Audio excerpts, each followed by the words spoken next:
Hello student, today in this lecture we will discuss chemoosmotic hypothesis. chemoosmotic hypothesis या ATP formation जब हमने light reaction में पढ़ा था साइक्लिक नॉन साइक्लिक फोटोफॉस्फोराइलेशन के ATP का फॉर्मेशन होता है वहाँ पर, तो ये जो है chemoosmotic hypothesis ये एक्चुअली में हमें आइडिया देता है कि जो ATP का फॉर्मेशन हो रहा है वो एक्चुअल में हो कैसे रहा है, तो वो ही हम इसके अंदर डिस्कस करेंगे. chemoosmotic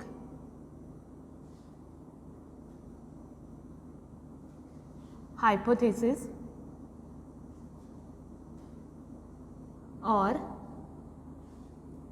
ATP formation.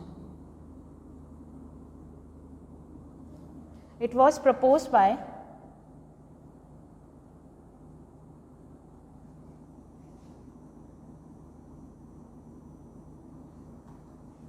Peter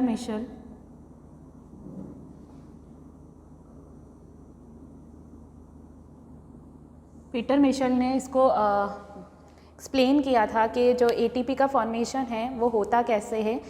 light reaction dark reaction जो प्रीवियस लाइट रिएक्शन है जो प्रीवियस लेक्चर है उसमें हमने बहुत सिंपल वे में बता दिया था कि जो इलेक्ट्रॉन्स हैं इलेक्ट्रॉन कैरियर के थ्रू वो ट्रांसपोर्ट हो रहे हैं और जब वो डाउन द ग्रेडियंट आते हैं तो वो क्या करते हैं, अपनी एनर्जी को लूज़ करते हैं और वहाँ पर ATP का फॉर्मेशन होता है. तो उसी को डिटेल में डिस्कस करेंगे इस प्रोसेस के अंदर या इस हाइपोथेसिस के अंदर. ये ATP फॉर्मेशन का जो मेन रीज़न है या जो कीमोऑस्मोटिक हाइपोथेसिस है वो बताता है कि जो ATP का फॉर्मेशन है उसके पीछे जो मेन रीज़न है वो होता है accumulation of protons in thylakoid lumen. जो थाइलाकोइड का ल्यूमेन है वहाँ पर क्या होगा, प्रोटॉन का अक्यूमुलेशन या H+ आयन का अक्यूमुलेशन बहुत ज़्यादा हो जाता है एज़ कम्पेयर टू स्ट्रोमा, जिस वजह से क्या होता है, ग्रेडियंट डेवलप होता है और यही रिस्पॉन्सिबल होता है फॉर ATP फॉर्मेशन. क्लोरोप्लास्ट का स्ट्रक्चर बेसिक स्ट्रक्चर यही होता है कि ये डबल मेम्ब्रेन है, ये स्ट्रोमा वाला पार्ट है और ये थाइलाकोइड है जो स्टैक्स में अरेंज है, जिसको हम ग्रेना बोलते हैं. कि अगर हम एक थाइलाकोइड को बाहर निकालें और इसका डिटेल स्ट्रक्चर देखें तो वो इस तरह से है. ये इसकी थिकनेस है, ये इसका ल्यूमेन है. तो ये है थाइलाकोइड का ल्यूमेन, इसको अभी हम लेबल करते हैं, और ये थाइलाकोइड का मेम्ब्रेन है. थाइलाकोइड के मेम्ब्रेन पर हमें पता है कि फोटो सिस्टम वहाँ पे प्रेजेंट होते हैं. तो ये फोटो सिस्टम है, फोटो सिस्टम 2, फोटो सिस्टम 1, और ये जो है ये है ल्यूमेन और ये है थाइलाकोइड मेम्ब्रेन. ये आउटर सरफेस है और ये इनर सरफेस है. तो जो मेन रीज़न है ATP फॉर्मेशन का वो है प्रोटॉन का अक्यूमुलेशन हो जाना ल्यूमेन के अंदर. तो अब किस तरह से हो रहा है, इसके 3 मेन रीज़न है जिस वजह से जो है प्रोटॉन का अक्यूमुलेशन होता है. यहाँ पर जो कॉन्सेंट्रेशन रहेगी प्रोटॉन की बहुत ज़्यादा रहेगी. कंपेयर करेंगे जो ये वाला जो पार्ट है पूरा, ये है स्ट्रोमा, ये स्ट्रोमा वाला पार्ट है. तो यहाँ के कंपैरिजन में यहाँ पर प्रोटॉन की कॉन्सेंट्रेशन बहुत ज़्यादा है और इस वजह से ग्रेडियंट डेवलप हो गया. और जब भी ग्रेडियंट वर्ड आता है तो उसका मतलब होगा डिफरेंस. तो एक डिफरेंस यहाँ पर क्या हो गया, कॉन्सेंट्रेशन में डिफरेंस यहाँ पर डेवलप हो गया. अब उसके मेन 3 रीज़न है. वो मेन 3 रीज़न क्या है, फोटो सिस्टम 2. अगर हम थोड़ा रिकॉल करें नॉन साइक्लिक फोटोफॉस्फोराइलेशन, तो हमने वहाँ देखा था कि फोटोलिसिस ऑफ वाटर होता है. तो जो फोटोलिसिस ऑफ वाटर होगा वो किससे एसोसिएटेड होता है, वो होता है फोटो सिस्टम 2 से. तो यहाँ पर क्या हो रहा है, वाटर का ब्रेकडाउन होगा और उससे रिलीज़ होते हैं इलेक्ट्रॉन. ये इलेक्ट्रॉन चले जाते हैं वापस PS2 में. इसके अलावा प्रोटॉन्स रिलीज़ हो रहे हैं plus oxygen as a by product यहाँ से रिलीज़ होता है. ठीक है, तो एक तो मेन रीज़न ये हो गया कि इस वजह से एक प्रोटॉन अक्यूमुलेशन हो रहे हैं क्योंकि फोटोलिसिस हो रहा है वाटर का. दूसरा, जब यहाँ पर सनलाइट आती है एनर्जी को उन्होंने ट्रैप किया और यहाँ से रिलीज होते हैं इलेक्ट्रॉन्स। प्राइमरी इलेक्ट्रॉन एक्सेप्टर ने इसको एक्सेप्ट किया इलेक्ट्रॉन को, फिर ये पास होता है ट्रांसपोर्ट चेन के थ्रू, इलेक्ट्रॉन ट्रांसपोर्ट चेन के थ्रू, जिसके अंदर अलग अलग इलेक्ट्रॉन कैरियर थे। तो जब ये साइटोक्रोम से, जो साइटोक्रोम कॉम्प्लेक्स से ये जो इलेक्ट्रॉन हैं जब यहाँ से ट्रांसपोर्ट होते हैं तो इन इलेक्ट्रॉन्स के अंदर जो एनर्जी है उसको क्या करता है साइटोक्रोम कॉम्प्लेक्स यूज़ कर लेता है। स्ट्रोमा से 2 इलेक्ट्रॉन पंप करके वो कहाँ पर डाल देगा, ल्यूमेन के अंदर, थाइलाकोइड ल्यूमेन के अंदर। तो दूसरा रीज़न ये हो गया। पहला हो गया, हमने यही अभी डिस्कस किया था कि जो एटीपी का फॉर्मेशन हो रहा है उसके पीछे जो रीज़न है वो है प्रोटॉन ग्रेडियंट का डेवलप होना। यहाँ पर अक्यूमुलेशन हो रहा है ल्यूमेन के अंदर, यहाँ पे कॉन्सेंट्रेशन ज़्यादा हो रही है कंपेयर करें तो स्ट्रोमा। तो वो कंसनट्रेशन कैसे इंक्रीज़ हो रही है, पहला तो फोटोलिसिस ऑफ वाटर, दूसरा है कि जो साइटोक्रोम कॉम्प्लेक्स है जब यहाँ से इलेक्ट्रॉन ट्रांसपोर्ट होते हैं तो ये क्या करेगा, यहाँ से प्रोटॉन को पंप करके कहाँ डाल देगा, ल्यूमेन के अंदर। तो दूसरा रीज़न ये हो गया। और ये इलेक्ट्रॉन चला जाता है PS2 के पास, PS1 के पास। PS1 में जब अगर हम साइक्लिक नॉन साइक्लिक फोटोफॉस्फोराइलेशन को रिकॉल करें तो यहाँ पर क्या हो रहा है, यहाँ पर ये इलेक्ट्रॉन्स यूज़ होते हैं फॉर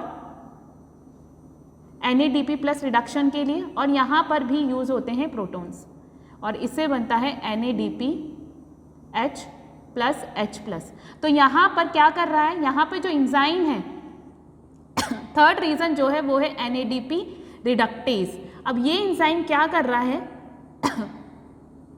ये एंजाइम जब NADP प्लस का रिडक्शन हो रहा है तो क्या कर रहा है, स्ट्रोमा के H प्लस आयन को यूज़ कर रहा है। तो उसकी वजह से भी क्या हो रहा है, जो स्ट्रोमा में H प्लस आयन की कॉन्सेंट्रेशन है वो क्या होती जा रही है, कम होती जा रही है। तो ये मेन 3 रीज़न है जिसकी वजह से ल्यूमेन में H प्लस आयन का कॉन्सेंट्रेशन इंक्रीज हो गया कंपेयर टू स्ट्रोमा। पहला है फोटोलिसिस ऑफ वाटर, दूसरा है साइटोक्रोम क्या कर रहा है, ये पंप कर रहा है, ये ट्रांसपोर्ट कर रहा है H प्लस आयन को कहाँ पर, ल्यूमेन के अंदर, और थर्ड है NADP रिडक्टेज। ये एंजाइम क्या कर रहा है, जब इसका रिडक्शन होगा तो स्ट्रोमा के जो H प्लस आयन है उनको यूज़ कर रहा है। तो यहाँ से भी H प्लस आयन पंप होकर यहाँ आ गए और ये भी यूज़ हो गया। तो यहाँ पे जो कॉन्सेंट्रेशन है वो कम हो गया और अंदर का क्या है, ज़्यादा हो गया।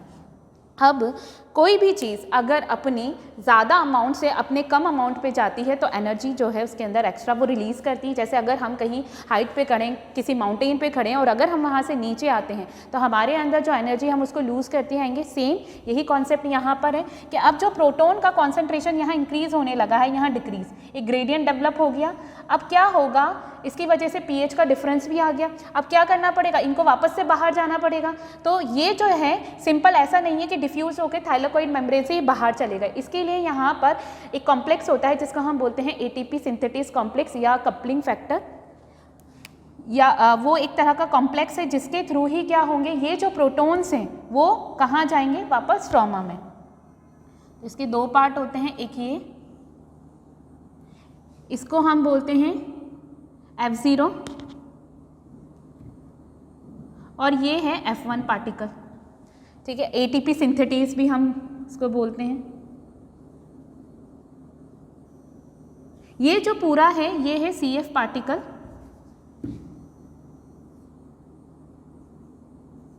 Coupling factor. अब जो है एक तरह का चैनल है जिसके थ्रू ही प्रोटॉन जो है वो बाहर डिफ्यूज़ हो सकते हैं। थाइलाकोइड मेम्ब्रेन जो है वो इनके लिए इम्परमिएबल है। अब होगा क्या कि जो यहाँ पर H प्लस आयन का कॉन्सेंट्रेशन इंक्रीज़ हुआ है, अब क्या होगा, ये इसके थ्रू पास होंगे। जब ये इसके थ्रू पास होंगे तो इनके अंदर जो एक्स्ट्रा एनर्जी, ये वेवी लाइन रिप्रेजेंट कर रही है कि इनके अंदर एनर्जी है। ये जो एनर्जी है, अब इस एनर्जी को क्या होगा, ये इनऑर्गेनिक फॉस्फेट ADP और क्या बनेगा इससे, ATP। ये जो एनर्जी है वो कहाँ यूज़ हो जाएगी, इनऑर्गेनिक फॉस्फेट जो है वो किसके साथ ऐड हो जाएगा, ADP, इसके साथ बॉन्ड बनेगा। ये जो एनर्जी वो यूज़ हो गई इस बॉन्ड फॉर्मेशन में और हमारे पास आ गया ATP, और ये प्रोटॉन्स जो है ये बाहर आ गए स्ट्रोमा में। ये वही प्रोटॉन है जो कौन यूज़ कर रहा है, NADP रिडक्टेज। लेकिन ये प्रोटॉन है कहाँ, स्ट्रोमा में, और इसका यूज़ कौन कर रहा है, ये। तो ये एक रीज़न हो गया कि यहाँ पर क्या हो रहा है, प्रोटॉन्स का कॉन्सेंट्रेशन जो है वो डिक्रीज़ होता जा रहा है। अब ये था कीमो-ऑस्मोटिक हाइपोथेसिस जो एक्सप्लेन करता है ATP formation during a light reaction. तो इसको हम एक बार फिर से रिवाइज कर लेते हैं। जो एटीपी का फॉर्मेशन हो रहा है लाइट रिएक्शन में, वो जितना सिंपल हमने पढ़ा था उतना सिंपल ये होता नहीं है। एक्चुअल में जो एटीपी का फॉर्मेशन है वो इस तरह से होगा। ये थाइलाकॉइड है, ये थाइलाकॉइड का ल्यूमेन है। अब जो एटीपी का फॉर्मेशन होगा वो होता है कि जो प्रोटॉन है वो अक्यूमुलेट हो जाएंगे ल्यूमेन में। उसके 3 रीज़न है। पहला रीज़न है फोटोलिसिस ऑफ वाटर, वाटर का ब्रेकडाउन होगा, प्रोटॉन रिलीज हो रहे हैं। उसके बाद है जब ये इलेक्ट्रॉन PS2 से जब रिलीज़ होंगे, साइटोक्रोम कॉम्प्लेक्स से जब ये ट्रांसपोर्ट होंगे, तो ये क्या करेगा, ये जो 2 प्रोटॉन है इनको पंप करेगा, इनको यहाँ से ट्रांसपोर्ट कहाँ कर देगा, ल्यूमेन के अंदर। सेकंड रीज़न जिसकी वजह से क्या हो रहा है, कॉन्सेंट्रेशन यहाँ पे इंक्रीज होता जा रहा है। थर्ड ये है कि जब यहाँ पर NADP प्लस का रिडक्शन होगा तो ये रिडक्टेज जो इंजाइम है वो क्या कर रहा है, वो भी प्रोटॉन यूज़ कर रहा है। तो उसकी वजह से भी क्या हुआ, जो स्ट्रोमा में जो प्रोटॉन्स हैं वो भी क्या होते जा रहे हैं, कम, सारे कहाँ एक्यूमुलेट होते जा रहे हैं, यहाँ पर। तो इसकी वजह से ग्रेडियंट डेवलप हो गया है एंड डिफरेंस डेवलप हो गया है, पीएच का भी डिफरेंस आ गया। तो यही मेन रीज़न है फॉर एटीपी फॉर्मेशन। यहाँ पर अब क्या होगा, ये जो प्रोटॉन अपनी हाई कॉन्सेंट्रेशन से जब कहाँ जाएंगे, लो कॉन्सेंट्रेशन की तरफ, तो जो एनर्जी वो रिलीज़ होगी, वो एनर्जी इन दोनों के बीच में बॉन्ड बनाने में यूज़ हो गई और क्या बन गया, एटीपी। ये प्रोटॉन्स वापस कहाँ आ गए, स्ट्रोमा में।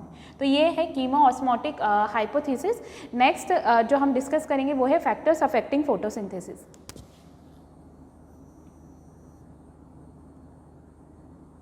फैक्टर्स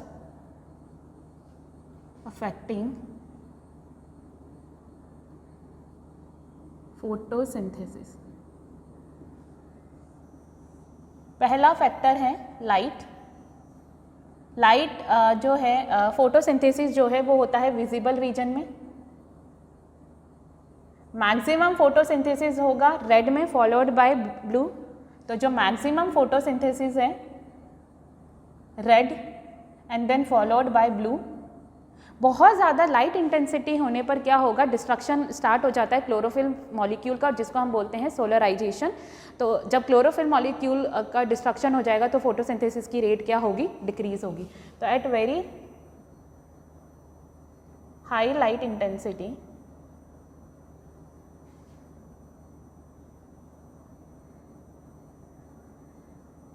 सोलराइजेशन होगा, means destruction of chlorophyll molecule, और उस वजह से क्या होगा, फोटोसिंथेसिस की रेट जो है वो डिक्रीज होगी। सेकंड है कार्बन डाइऑक्साइड। जितना ज़्यादा जो है कार्बन डाइऑक्साइड का कॉन्सेंट्रेशन होगा उतना ज़्यादा फोटोसिंथेसिस होगा। थर्ड है क्लोरोफिल कंटेंट। ये भी directly proportional to rate of photosynthesis. जितना क्लोरोफिल का कंटेंट होगा उतना ज़्यादा फोटोसिंथेसिस होगा। वाटर होगा तो फोटोसिंथेसिस होगा। बहुत ज़्यादा वाटर होगा तो फोटोसिंथेसिस होगा, क्योंकि जितना वाटर से क्या रिलीज़ हो रहा है, ऑक्सीजन। उसके बाद है ऑक्सीजन। हमें पता है कि ऑक्सीजन की जो कॉन्सेंट्रेशन है वो बहुत ज़्यादा इंक्रीज़ होने पर क्या होगा, अगर बहुत ज़्यादा फोटोसिंथेसिस हो रहा है, ऑक्सीजन की कॉन्सेंट्रेशन अगर बहुत ज़्यादा इंक्रीज़ हो गई, तो हमने डिस्कस किया था प्रीवियस लेक्चर्स में about photo respiration, dual nature होगा रोबिस्को का। बहुत ज़्यादा कॉन्सेंट्रेशन होने पर क्या होता है, फोटोसिंथेसिस जो है वो स्टॉप हो जाएगा। लास्ट है टेम्परेचर। जो नॉर्मल रेंज होगी वो होती है 25 to 30 डिग्री सेल्सियस। ये नॉर्मल रेंज है जिसके बीच में फोटोसिंथेसिस होगा। और अगर हम C4 प्लांट्स के बारे में बात करें, जो हमने पढ़े थे, जीरोफाइटिक प्लांट्स होते हैं, उनमें जो रेट टेम्परेचर होगा वो होता है 30 डिग्री to 40 डिग्री सेल्सियस। इस बीच में फोटोसिंथेसिस होगा। लेकिन बहुत ज़्यादा अगर टेम्परेचर इंक्रीज होता है तो उससे क्या होगा, क्योंकि हमने जब डार्क रिएक्शन पढ़ी तो वह एक इंजाइमेटिक प्रोसेस है, इंजाइम्स यहाँ पर यूज़ हो रहे हैं, तो बहुत ज़्यादा टेम्परेचर होने पर इंजाइम्स क्या होंगे, डीनेचर हो जाएंगे और फोटोसिंथेसिस की रेट जो है वो स्टॉप हो जाएगी। विद दिस हमने जो न्यूट्रिशन इन प्लांट है वो चैप्टर हमने कंप्लीट कर लिया है, जिसमें लास्ट है factors affecting photosynthesis. Next lecture में हम डिस्कस करेंगे न्यूट्रिशन इन एनिमल्स, जिसमें हम सबसे पहले अमीबा जो है एक सिंपल यूनिसेलुलर प्रोटोजोआ है, उसमें जो मोड ऑफ न्यूट्रिशन है वो कैसा है उसको डिस्कस करेंगे। उसके बाद we will start with nutrition in humans, जिसमें हम डाइजेस्टिव सिस्टम, डाइजेस्टिव ग्लैंड और जो फिजियोलॉजी है डाइजेशन की वो हम डिस्कस करेंगे। Thank you.